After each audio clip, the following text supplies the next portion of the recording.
សួស្តីថ្ងៃនេះមកធ្វើដំណាប់ស្វាយចាស្វាយកែវល្មៀតខែនេះសបោហើយចាស់យើងហូបអត់តាន់យើងយកមកធ្វើដំណាប់ក្លាយខ្លះចា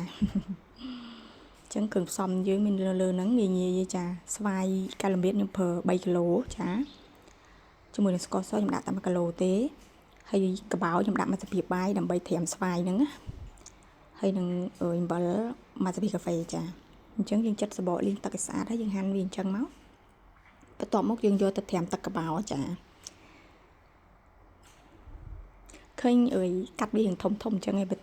នៅពេលដែលយើងយកទៅហាត់ហើយរួចរាល់ទៅនៅសល់ទួយទេចាអញ្ចឹងយើងត្រាំទឹកកបោ1ម៉ោងយើងស្រង់ឲ្យស្រស់ទឹកហើយយើងយកមកលាយស្ករហ្នឹង1គីឡូយើងច្របល់វាសព្វចូលគ្នាអញ្ចឹងមកហើយយើងផ្អាប់ទុកមួយសន្ទុះទៅឲ្យល្មមមកស្ករហ្នឹងលាយចូលគ្នាចាំយើងយកវាមកកូរលើភ្លើង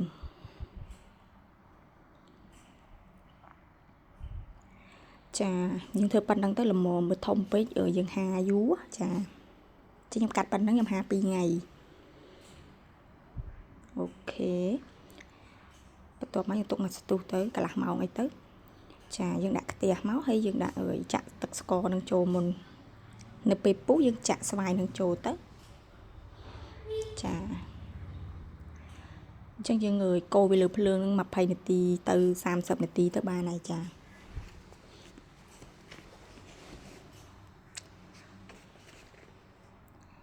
កូរចឹងរហូតមកដាំវាពុះលើភ្លើងនឹងទៅហើយអាសាកូរវាទៅចាហើយនេះយើងដាក់អំបិលមកស្ពាកាហ្វេអូខេកូររហូតវាឡើងថ្លាយើងមើលម៉ោងទៅពី20ទៅ30នាទីចាឲ្យវាឡើងរាងថ្លាកូរវាប្រែពណ៌អញ្ចឹងមកហើយយើងក៏បិទហ្គាសទៅហើយយើងស្រង់វាទុកឲ្យស្រស់ទឹកចាឲ្យស្រស់ទឹកស្ករហ្នឹងណាអូខេបន្ទាប់មកយើងក៏រៀបដាក់ថាសដើម្បីយកទៅហាទៅហើយខ្ញុំហារយៈពេល2ថ្ងៃបានវាស្ងួតល្អចាហ្នឹងហើយយើងដាក់ថាសហើយហាយើងគ្រប់ស្បែកអញ្ចឹងមកកុំឲ្យរយរោម